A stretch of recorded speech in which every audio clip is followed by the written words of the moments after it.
Assalamualaikum warahmatullahi wabarakatuh. Salam sejahtera untuk kita semua. Salam kebangsaan. Selamat datang di podcast Bedah Isu Viral Bangsa Kita di Layar Digital. Podcast ini merupakan bagian dari tugas pembelajaran analisis isu viral di media digital yang berpotensi mempengaruhi persatuan, toleransi, dan nasionalisme, khususnya di sektor pendidikan. Pada episode kali ini, kita akan membahas sebuah isu viral terkait tragedi siswa sekolah dasar di Nusa Tenggara Timur yang memunculkan diskusi luas tentang ketimpangan akses pendidikan dan keadilan sosial. Diskusi akan dilakukan secara analitis dan dibagi dalam 5 bagian utama.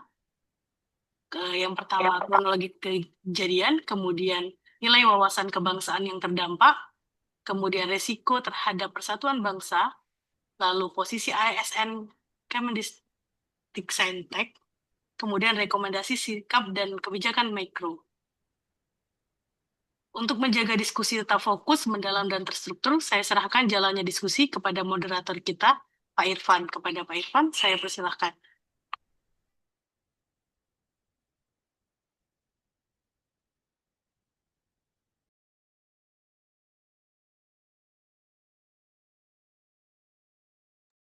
Pak Irfan belum unmute ya?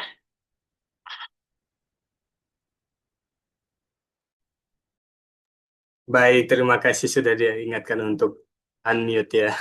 Seperti yang disampaikan Bu Tika tadi, bahwa ada 4 hal yang akan kita bahas bersama narasumber kita yang kece-kece di sini.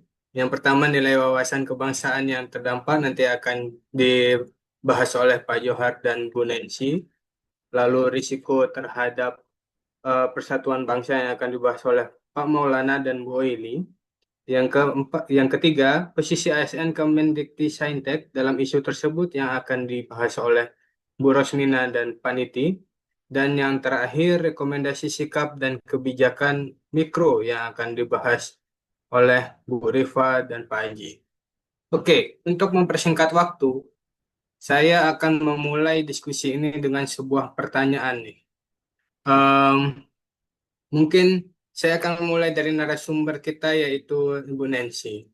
Em, Kita tahu bahwa di negara kita nih ada kewajiban belajar 12 tahun, pendidikan gratis dari SD sampai SMA. Tapi dalam kenyataannya bahwa pendidikan itu tidak sepenuhnya gratis. Seperti contoh ya yang kita bahas saat ini, anak SD bunuh diri, lalu itu hanya karena tidak mampu membeli buku. Seperti itu. Menurut pandangan Bu Nancy, eh, apakah Bu Nancy dapat men-sharing apa sih yang menyebabkan hal tersebut? Mungkin silahkan Bu. Iya, terima kasih, Pak. Kalau menurut saya, untuk hal yang sedang viral ini, anak SD di NTT bunuh diri. Secara wawasan kebangsaannya, kemanusiaannya yang adil, harusnya kita bisa menunjukkan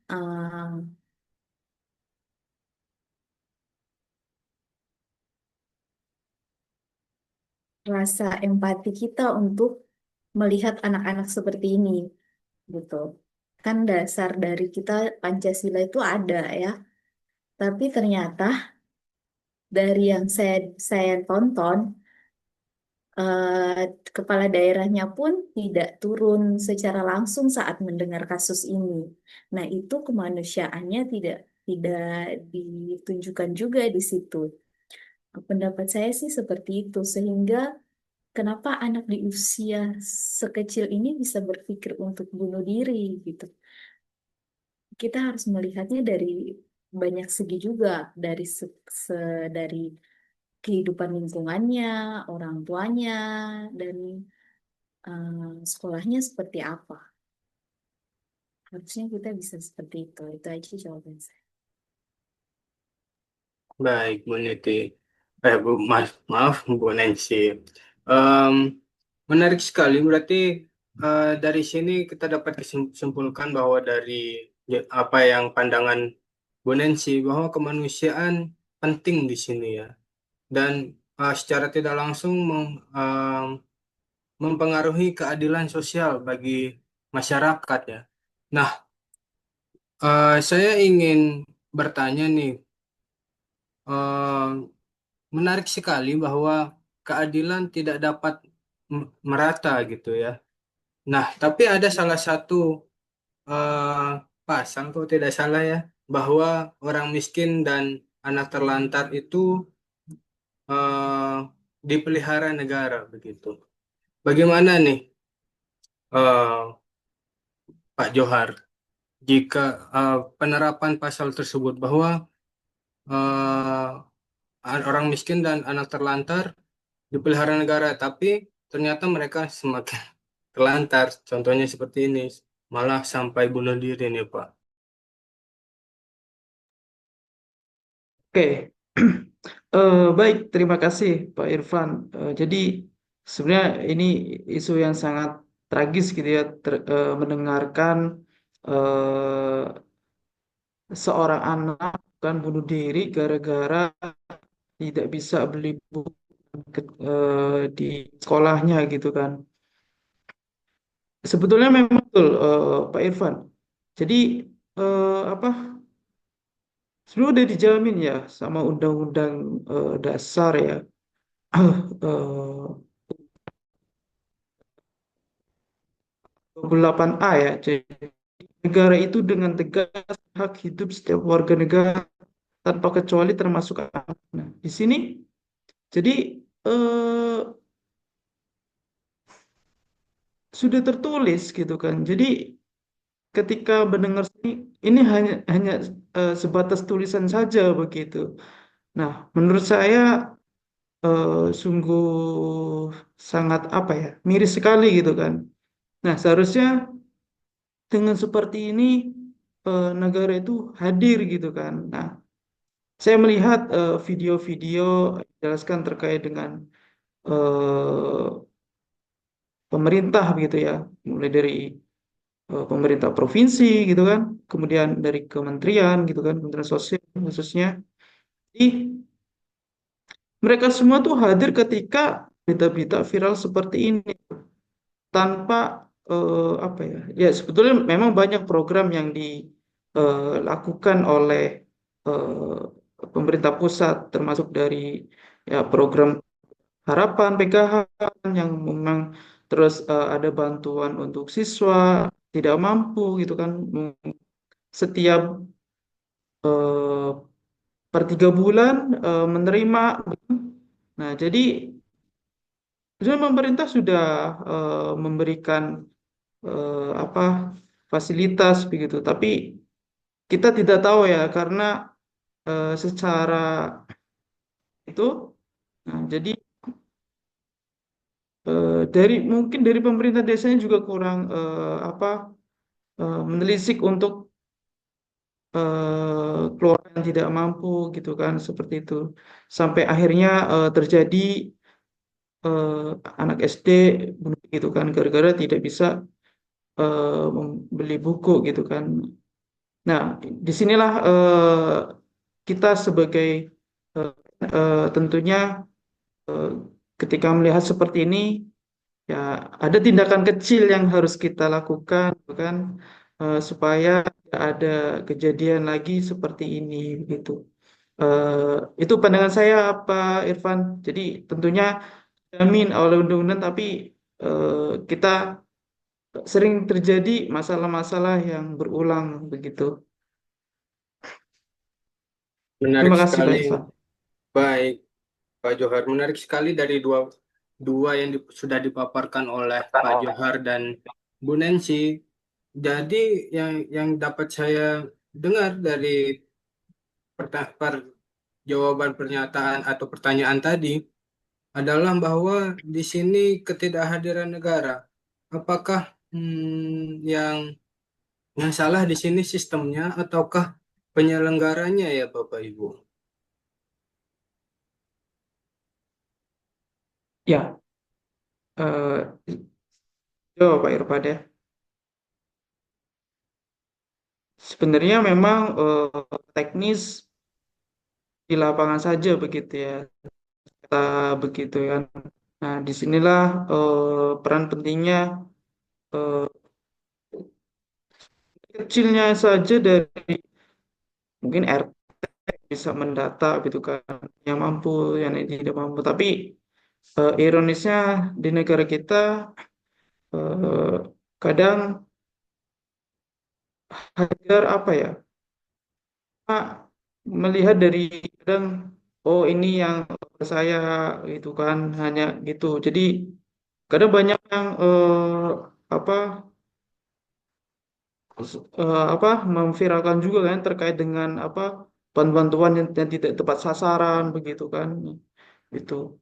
Sebenarnya secara teknis terkait pendanaan juga ya, rasa itu cukup penting untuk dilakukan begitu sehingga tidak terjadi hmm, ada anak SD bunuh diri seperti ini gitu. Itu hanya karena tidak punya uang 10.000 gitu. Nah, saya merasakan juga ketika dulu sekolah tidak punya uang untuk beli buku ya memang rasanya cukup sulit dan cukup tertekan begitu ya.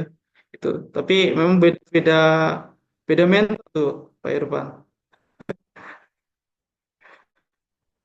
Baik, Pak Johar. Menarik sekali kalau kita kupas lebih banyak lagi ini akan menjadi diskusi yang panjang. Tapi saya ingin lebih jauh ber- berdiskusi dengan Bu Ili mungkin untuk resiko dari sini dari kita tarik lebih jauh bahwa sudah disebutkan tadi oleh Pak Johar no viral no justice begitu. Nah, apakah ini bisa menjadi suatu perpecahan di bagian masyarakat begitu pro kontra bahwa eh, negara sudah tidak lagi hadir di tengah-tengah masyarakat. Apakah itu akan menjadi ke depannya bahwa masyarakat akan eh, melakukan semuanya sendiri tanpa percaya lagi pemerintah? Bagaimana, Bu? Baik, terima kasih atas kesempatannya, Pak. Kalau misalkan dari saya sendiri, menurut saya ini juga bisa menjadi tragedi atau perpecahan untuk persatuan bangsa ya. Karena mengapa yang pertama ini berbau pendidikan. Pendidikan, kalau misalkan kita bahas pendidikan, ini kan merupakan skala prioritas untuk saat ini di Indonesia. Kemudian yang jadi alasan kedua yaitu pena dan buku. Kalau misalkan kita baca lebih lanjut untuk berita ini atau berita yang viral ini, pena dan buku kalau misalkan pengalaman saya, kalau misalkan waktu di tahun 2000-an ya Pak ya, seingat saya setiap naik kelas kita pasti akan dibagi-bagikan buku atau pensil. Nah itu buku sama pensilnya itu ada yang warna-warni, itu juga memotivasi saya untuk belajar. Mungkin kalau misalkan kita berada di sepatu dari anak tersebut, mungkin apa yang dia rasakan pun saya pernah rasakan seperti itu. Karena pensil dan buku merupakan hal yang dasar untuk kita belajar gitu. Nah, kenapa ini menjadi pandangan sebagai ancaman? Karena ini ada ketimpangan di mana Pak Johar juga sudah jelaskan kalau misalkan mungkin ada bantuan mungkin dari dinas sosial atau dari menteri pun ataupun dari dari pemerintah setempat di saat sudah ada tragedi baru mereka datang. Itu juga bisa menjadi trigger untuk di tempat-tempat lain, bukan di tempat tersebut, untuk trigger untuk persatuan bangsa kita. Seperti itu.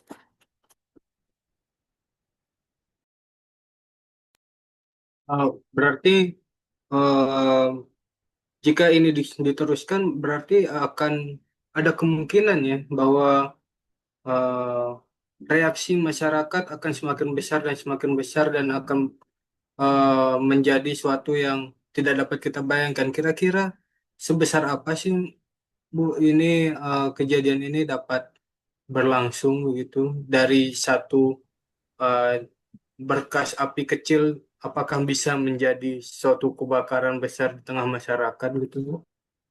Baik, Pak. Seperti yang saya sudah jelaskan tadi ya, Pak. Kalau misalkan memang untuk pena dan buku merupakan hal yang dasar ya untuk pendidikan kita ya. Kemudian masalah ini pun bukan masalah keluarganya, keluarga dari korban tersebut, tetapi ini pun juga bisa menjadi masalah untuk eh, orang-orang sekitar, lingkungan sekitar, pemerintah sekitar. Untuk itu mungkin kalau misalkan dampak ini bisa menjadi berkelanjutan di bagi bangsa kita saat ini, karena mungkin alasan seperti itu, Pak. Kalau misalkan pendidikan adalah dasar, di saat pendidikan ini tidak terpenuhi, mungkin menjadi trust issue bagi masyarakat yang lain. Seperti itu dari saya, Pak. Baik, terima kasih Bu Eli. Mungkin saya beralih dulu ke Pak Maulana ya. Nah, Ya, halo.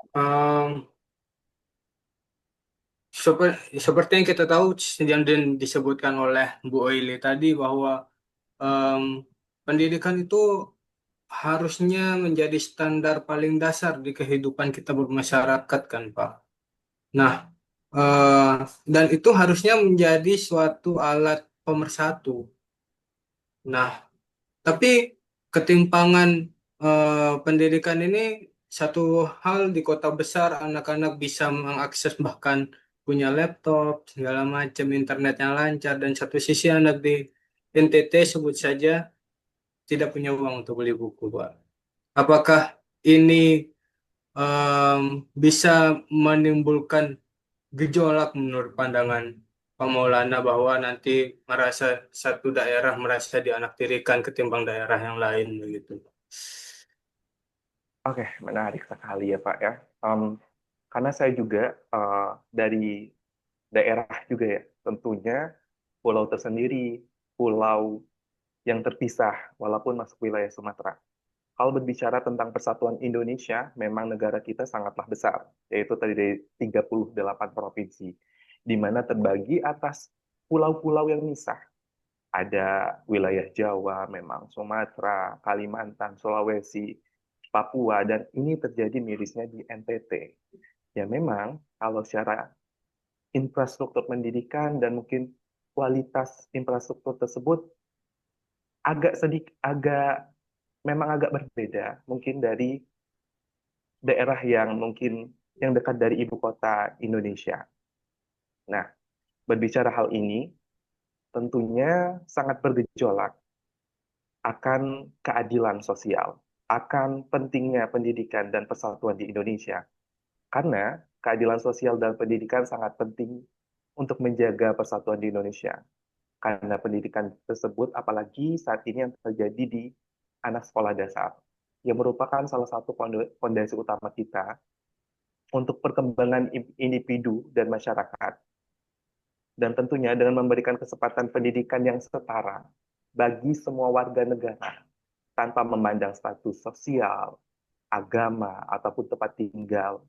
Tentunya negara dapat memastikan bahwa seluruh anak bangsa ini memiliki peluang yang sama untuk berkembang.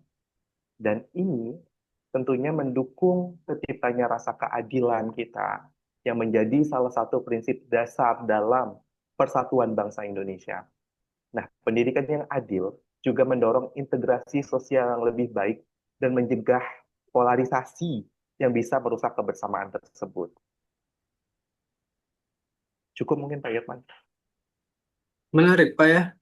Berarti ketimpangan sosial ini bisa merusak polarisasi begitu Pak. Bisa membuat polarisasi, maaf, bisa membuat masyarakat terpecah-pecah dari suku, agama, daerah dan segala macam gitu. Nah, em, pengalaman Bapak sendiri nih dari tempat yang seperti Bapak bilang tadi sebuah kepulauan sendiri begitu. Apakah em, pernah nggak di tempat Bapak merasa masyarakat merasa dianaktirikan lalu pecah suatu eh, dorongan atau bisa minimal demonstrasi di daerah Bapak seperti itu, Pak? Kalau untuk yang pengalaman saya pribadi ya, dan maksud yang saya amati untuk di daerah saya, di Kepulauan Bangka Belitung, tepatnya di Pulau Bangka, karena memang salah satu provinsi yang lumayan agak baru pada waktu saya SD dulu, Yaitu kan Bangka Belitung itu berdiri tahun 2000-an. Mungkin saya SD pada saat itu kisaran 2004 sampai 2009 gitu. Nah, pada saat itu memang kalau secara infrastrukturnya Pak, em, itu sangat bisa dikatakan tidak layak. Karena saya mengalami untuk toilet pun itu tidak bisa dipakai, belum ada perpustakaan sama sekali, dan mungkin kita dapat buku yang udah berdebu ataupun dikasih bekas dari kakak tingkat pada saat itu. Nah, kalau saya bandingkan setelah saya amati dan saya, mungkin pada saat itu saya ngerasa, oh itu aman-aman saja. Memang kurikulumnya seperti itu, pembelajarannya memang seperti itu, infrastruktur yang diberikan mungkin sama satu Indonesia, karena memang pada situ saya masih posisinya anak SD, anak sekolah dasar. Pengalaman saya ataupun pola pikir saya belum terbuka, belum juga melihat dunia luar lah istilahnya.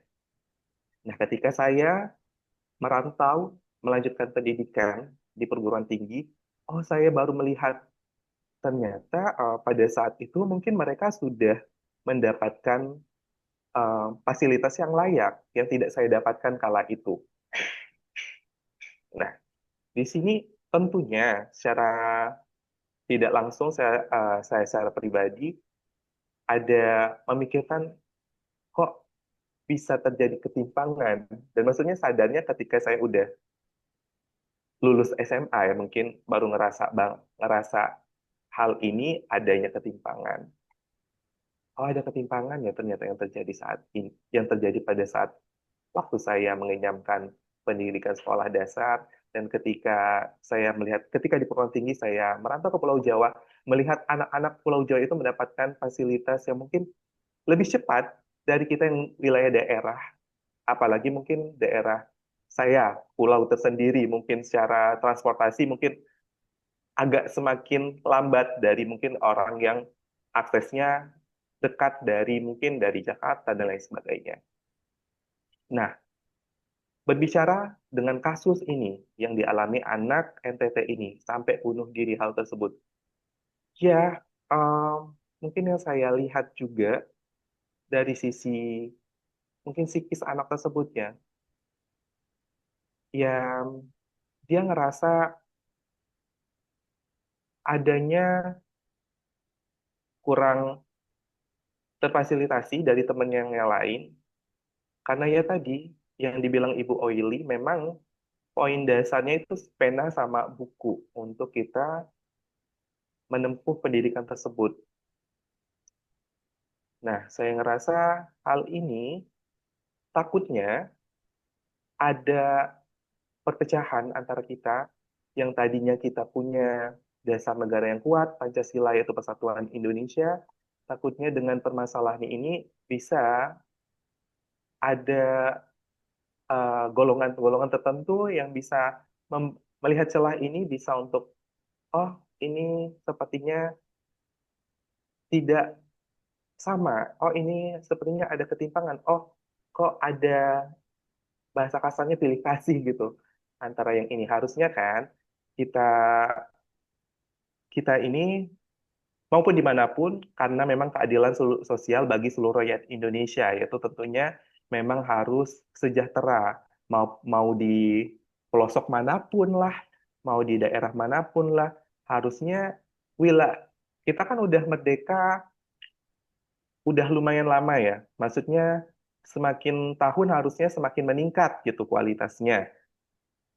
Kok masih ada di tahun 2025 kasus seperti ini? Sangatlah miris, bukan? Itu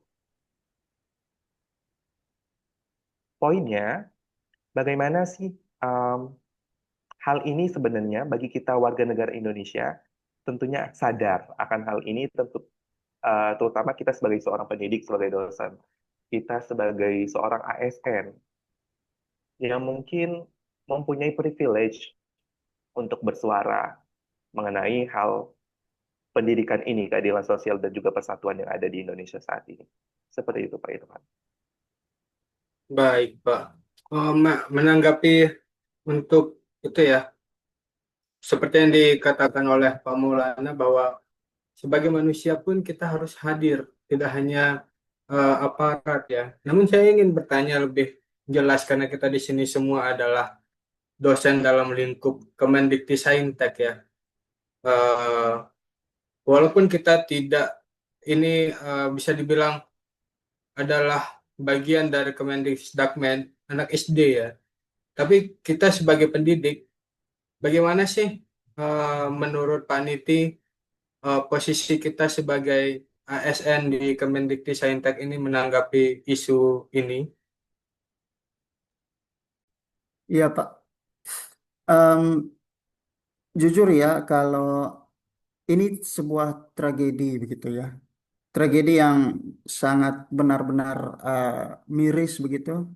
Dan juga menyentuh hati karena sangat disayangkan bahwa anak SD sekecil itu yang harusnya punya masa depan di kemudian hari yang mampu gilang gemilang nantinya, tapi akhirnya dia memilih untuk um, mengakhiri hidup dengan suatu pesan bahwa dia ingin menyelamatkan gitu. Istilahnya menyelamatkan ibunya begitu.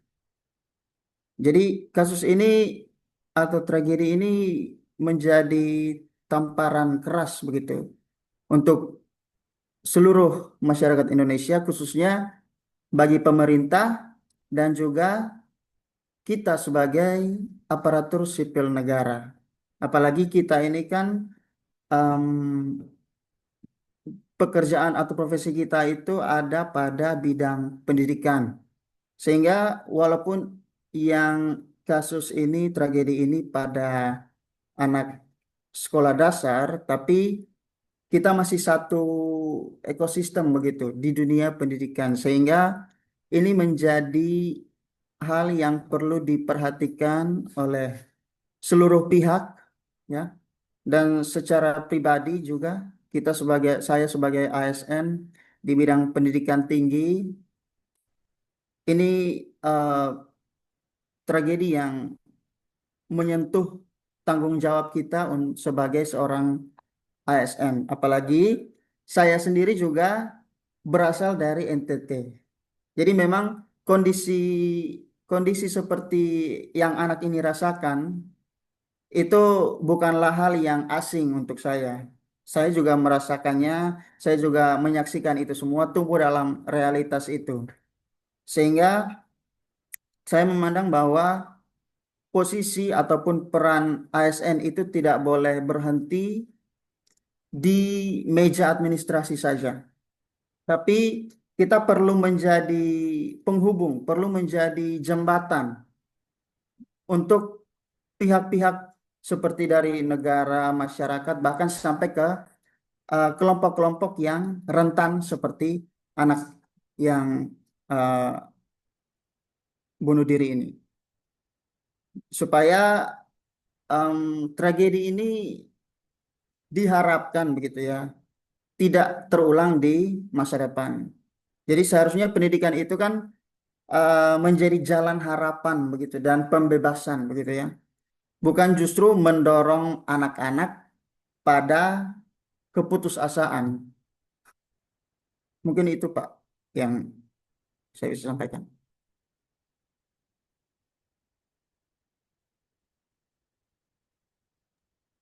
Baik Pak, kita ini kan sebagai ASN fungsional ya, bukan pembuat kebijakan begitu. Nah, kebanyakan dari kita datang menyelesaikan administrasi dalam hal ini kita Tridharma Perguruan Tinggi. Nah, tapi seperti yang Pak Niti tadi sampaikan bahwa kita tidak cukup sebagai berhenti di meja administrasi gitu. Kira-kira fungsi kita ini apakah eh, dapat diperluas menjadi penghubung atau ya kita hanya bisa ikut prihatin saja gitu Pak. Iya, jadi seperti yang saya katakan tadi bahwa fungsi atau peran ASN itu kan ada satu sebagai em, pemersatu dan perekat bangsa.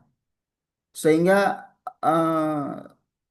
kita perlu untuk memposisikan diri itu berada di tengah-tengah begitu, menjadi penghubung antara orang-orang yang menginginkan ataupun mau untuk dibantu dan mereka yang ingin membantu. Sehingga kita menjadi jembatan itu dengan menjadi penghubung itu, maka kita akan mendorong anak-anak ini untuk atau orang kelompok-kelompok yang rentan itu untuk di kemudian hari di masa depan mereka dapat eh, tidak berjuang sendiri begitu.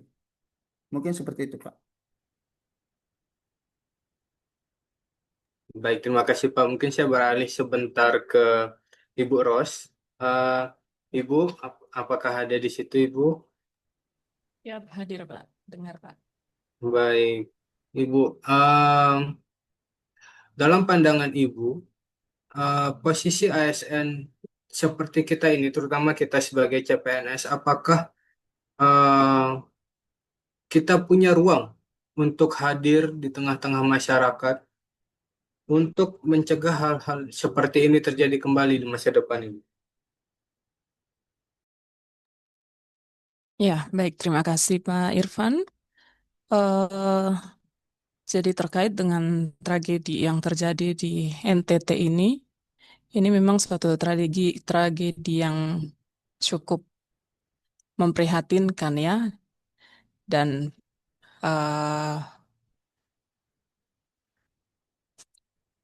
perlu untuk menjadi perhatian kita bersama. Ini bukanlah suatu tragedi yang apa namanya bisa kita katakan tragedi secara individual atau di daerah saja, tetapi juga ini adalah suatu permasalahan yang dapat terjadi yang menunjukkan bahwa adanya kesalahan atau ada yang belum beres dari sistem pendidikan kita.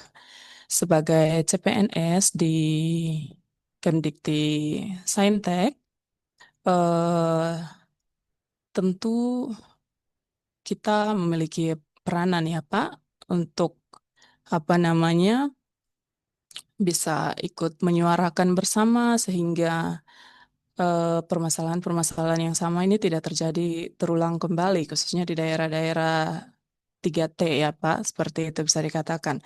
Sehingga kalau kalau kita lihat kembali terkait dengan tanggung jawab atau peran daripada ASN, seperti yang tadi sudah dijelaskan juga oleh Pak Neti, peran ASN atau tanggung jawab ASN ini memang tidak hanya berhenti hanya sebatas di meja administrasi, tetapi kita sebagai ASN atau CPNS, Kemdikti kita juga memiliki peranan terkait dengan tanggung jawab moral dan sosial, di mana kita bisa memastikan bahwa setiap kebijakan yang diambil itu dapat terlaksana dengan baik dan apa namanya dapat menjawab permasalahan-permasalahan yang terjadi khususnya di daerah-daerah tertentu seperti NTT maupun daerah-daerah lainnya di Indonesia. Seperti itu mungkin Pak sementara. Baik, Bu. Untuk hal-hal seperti itu muncul banyak sekali em, komentar negatif dari masyarakat bahwa sebagai ASN adalah orang-orang pemerintah.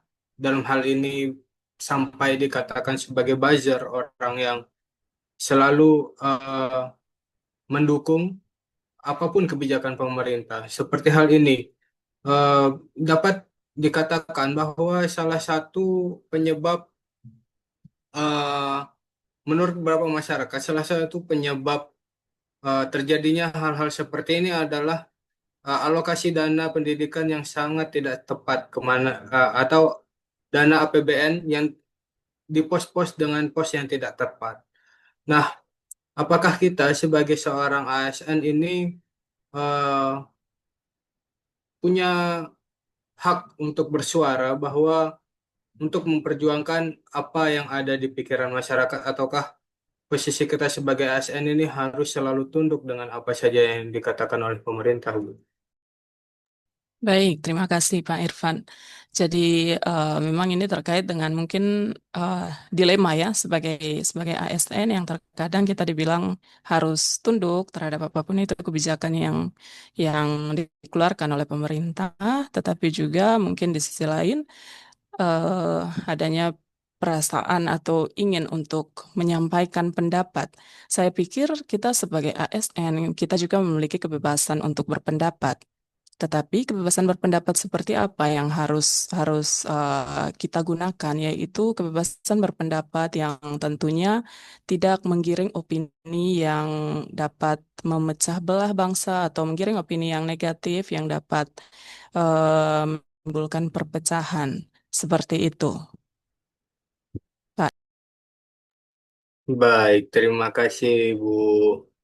Baik, mungkin saya akan beralih untuk di bagian terakhir kita, yaitu rekomendasi sikap dan kebijakan yang dapat dilakukan. Saya akan memulai dari Pak Aji kali, karena eh, Pak Aji ini latar belakangnya adalah kesehatan.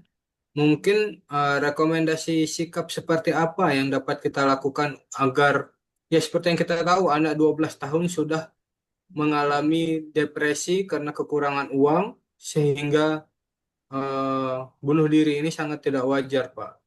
Betul kan, Pak?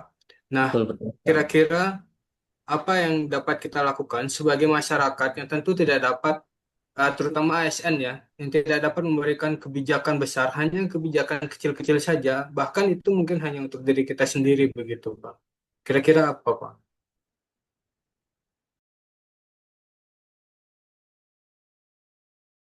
Kan mungkin ini menjadi salah satu kasus yang cukup memprihatinkan ya Pak Irfan, dan cukup menjadi salah satu peringatan keras ya khususnya untuk kita semua dalam dunia pendidikan gitu Pak Irfan.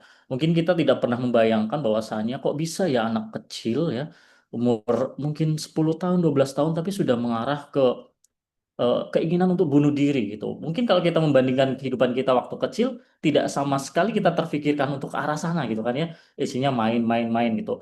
Dengan ya tadi sudah perkembangan zaman ya, ada gen yang semakin yang Gen Z lah, terus juga sekarang apalagi ada gen Alpha yang memang ya kita tahu pemikiran itu out of the box gitu ya.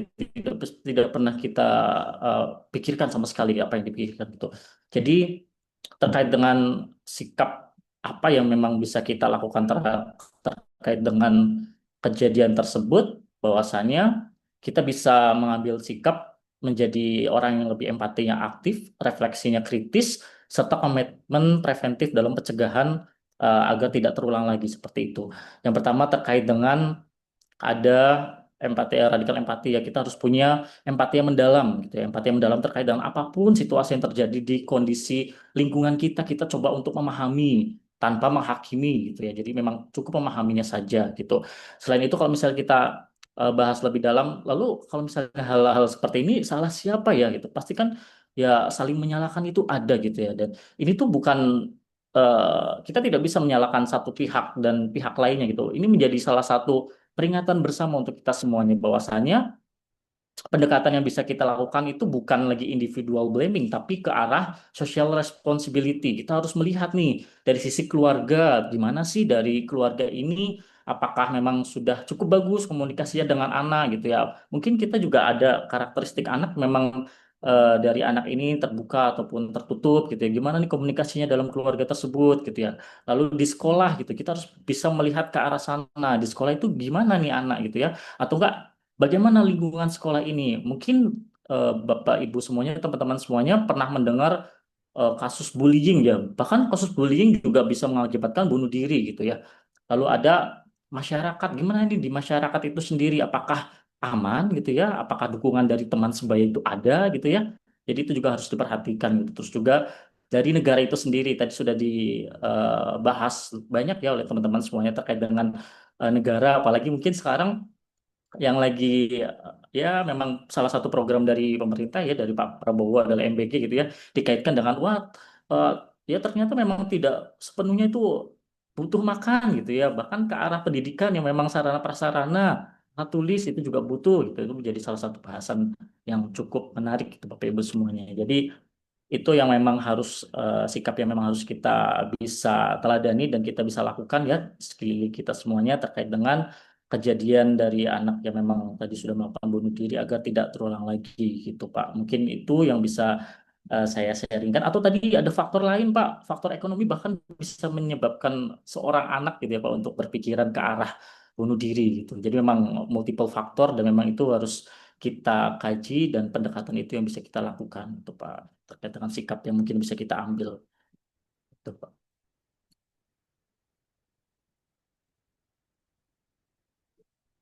Baik, Pak, sebagai pengalaman dari seorang tenaga kesehatan begitu, apakah ada kiat-kiat agar kita seperti ketika kita punya orang di sekitar kita, apakah ada suatu pertanda jika kita melihat orang-orang yang menuju seperti anak ini begitu, Pak, yang berpikiran seperti anak ini, apakah ada tanda-tandanya atau bagaimana kiat-kiatnya agar kita bisa menghindari orang lain mengikuti jejak anak ini begitu, Pak?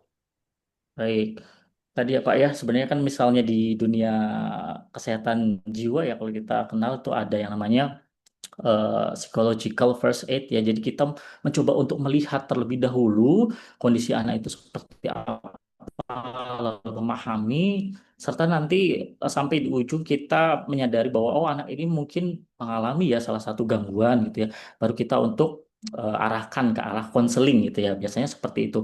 Dan gimana sih ulang lagi nih kasus-kasus seperti ini? Eh, s- Banyak sekali pendekatan yang memang bisa kita lakukan, Pak. Mungkin salah satunya ada mungkin di sekolah ya biasanya kan ada wali kelas gitu ya wali kelas itu bisa kita berdayakan sebagai orang tua kedua gitu ya sebagai orang tua kedua anak ketika di sekolah yang mengetahui kondisi dari anak tersebut gitu ya sehingga apapun yang terjadi dari anak tersebut ya wali kelasnya tahu dan tidak sampai terjadi atau terulang hal-hal yang seperti ini lagi gitu Pak mungkin itu yang bisa dilakukan gitu Pak. Baik, terima kasih Pak Aji. Kalau tadi saya bertanya ke Pak Aji tentang bagaimana menghadapi individunya dan menanggapi gejala tersebut, saya mungkin mau beralih ke Ibu Rifa. Kira-kira kita sebagai seorang ASN, eh, tentu apalagi masih posisinya di bawah begitu ya, masih CPNS. Apakah ada kiat-kiat atau rekomendasi atau kebijakan yang dapat kita lakukan agar perpecahan-perpecahan masyarakat akibat isu ini yang mulai melebar kemana-mana bahwa pemerintah tidak kompeten, bahwa pemerintah tidak dapat dipercaya kembali, dan seterusnya, apakah ada rekomendasi sikap atau kebijakan yang dapat kita lakukan, Bu? Oke, baik. Terima kasih untuk Pak Irfan atas kesempatannya. Ini mungkin menarik ya Pak Irfan, karena kita kan bukan pengambil kebijakan ya. Jadi kita sebenarnya nggak perlu nunggu proyek besar untuk bisa ikut andil dalam masalah ini.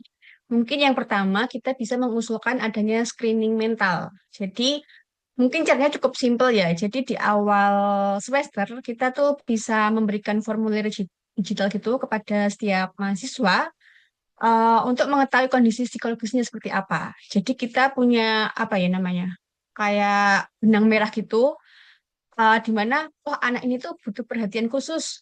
Jadi nggak sampai terlambat, nggak sampai terjadi kayak bunuh diri tadi. Nah ini bisa dilakukan di level prodi mungkin atau di tingkat fakultas. Kemudian kita harus itu melakukan rebranding kita sebagai dosen itu dosen PA. Kita sebagai dosen kan punya itu pembimbing akademik ya. Nah, selama ini eh, kita harus mendekat ke mereka. Jadi kita tuh sebagai eh, semacam konselor gitu ya. Jadi kita bikin program di mana siswa itu bisa curhat tanpa merasa ditindak atau disidang gitu. Intinya kita membuat ruang aman mahasiswa, bukan kita menghakimi mahasiswa gitu. Jadi mendekatkan diri kepada mahasiswa. Kemudian Yang ketiga, yang paling krusial mungkin kita perlu ini, protokol rujukan yang cepat. Jadi seringkali ditemukan, kadang-kadang dosen itu bingung kalau ada mahasiswa yang bermasalah itu harus dibawa kemana. Itu sering banyak ditemukan. Nah, mungkin kebijakan mikronya, sekolah atau kampus itu wajib melakukan eh, kerjasama, baik dengan puskesmas atau RSUD mungkin. Jadi nanti ada hotline khusus, begitu mahasiswa itu ada indikasi yang enggak yang salah gitu, nanti bisa segera ditindak. Mungkin seperti itu, Pak Irfan. Baik, Bu. Dari saran-saran yang telah Ibu berikan gitu, Bu, apakah jika kita melakukan hal-hal tersebut, apakah ada kemungkinan kepercayaan masyarakat kembali dan uh, nantinya jika ada apa-apa melapor kepada masyarakat, contohnya apakah mahasiswa PA kita akan berani bercerita kepada kita kira-kira gitu, Bu. Oke, baik. Uh, jadi ini yang mungkin kita harus kita harus melakukan namanya rebranding dosen wali. Jadi kan selama ini tuh kadang dosen wali itu dianggapnya kita sebagai sebagai hal yang menakutkan gitu nah Pak. Nah, kita tuh harus menjadi teman mereka, sebagai konselor mereka, sebagai tempat curhat. Jadi mereka tuh cerita kita tuh aman dan kita juga harus memberikan solusi. Jangan hanya tentang akademik saja, tapi tentang keseharian mereka juga di kampus gitu, Pak. Baik, terima kasih, Bu. Apalagi yang seperti kita tahu ya, sekarang mungkin nanti di masa depan kita akan membimbing Gen Alpha yang katanya Betul. asbun begitu ya. Ya. Semoga kita nantinya dapat berlaku seperti itu sehingga kepercayaan masyarakat kembali kepada pemerintah, khususnya melalui kita. Baik, terima kasih. Mungkin sekarang sudah 2.30. Mungkin kita cukupkan diskusi kita hari ini. Tapi sebelum saya kembalikan ke Bu Sartika selaku MC, izinkan saya untuk menyimpulkan diskusi kita hari ini. Yang pertama, masyarakat merasa bahwa kemanusiaan dan keadilan sudah hilang di tengah-tengah masyarakat, gitu. Sehingga anggapan no viral, no justice lumrah di kalangan masyarakat, sehingga masyarakat tuh berpikir bahwa pemerintah sudah tidak dapat dipercaya, lebih baik lapor ke sosmed begitu. Nah, untuk sebagai ASN di Kementerian Pendidikan Tinggi dan Sains, kita dapat melakukan banyak hal pun sebagai manusia, seperti mulai melihat ke sekitar kita, mulai dari yang paling kecil seperti seperti mahasiswa bimbingan kita, mulai dari keluarga kita, tetangga kita, pun nanti ketika kita sudah mulai memegang jabatan baik di prodi ataupun fakultas, kita dapat membuat kebijakan-kebijakan sehingga hal-hal seperti ini atau mahasiswa atau siswa bunuh diri hanya karena tidak memiliki uang yang cukup tidak terjadi lagi, atau bahkan dengan alasan-alasan lain tidak ada lagi mahasiswa yang bunuh diri atau siswa ya. Bahkan masyarakat umum diharapkan dapat memiliki kepercayaan kembali kepada kita sebagai ASN. Begitu kesimpulan dari diskusi kali ini kira-kira. Baik, Bu Sartika, saya kembalikan kepada Ibu. Terima kasih. Terima kasih. Oke, kita telah sampai di penghujung podcast kita ya, bedah isu viral bangsa kita di layar digital. Jadi dari diskusi hari ini kita belajar bahwa isu viral di sektor pendidikan bisa berdampak luas pada nilai kebangsaan. Ketimpangan akses pendidikan bukan hanya isu teknis, tetapi itu juga isu persatuan. Peran ASN dan institusi pendidikan itu sangat strategis, kemudian rekomendasi mikro tetap penting untuk perubahan yang nyata. Oke, terima kasih kepada Pak Irfan sebagai moderator dan seluruh narasumber atas kontribusi pemikiran dan analisisnya. Semoga diskusi ini memperkuat komitmen kita terhadap pendidikan yang adil, inklusif, dan berlandaskan nilai kebangsaan. Saya selaku MC, mohon maaf apabila terdapat kekurangan dalam memandu acara. Wassalamualaikum warahmatullahi wabarakatuh. Salam kebangsaan. Assalamualaikum warahmatullahi wabarakatuh.